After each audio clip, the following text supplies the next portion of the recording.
In this video, I'll show you how to connect the HyperX Cloud 3 wireless to your Xbox. Alright, so quickly we shall be using the Kingston technology as our user manual for this full guide. So quickly, as you can see here, they say to connect the HyperX Cloud 3 wireless headset to your Xbox, first step is to plug the wireless adapter into the USB port.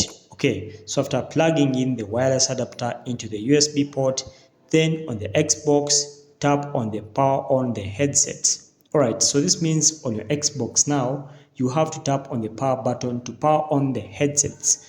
And then after that, wait for the wireless adapter LED to turn on. So this means you have to wait for the LED or the color on your wireless adapter to turn on into a solid color. Solid, typically solid.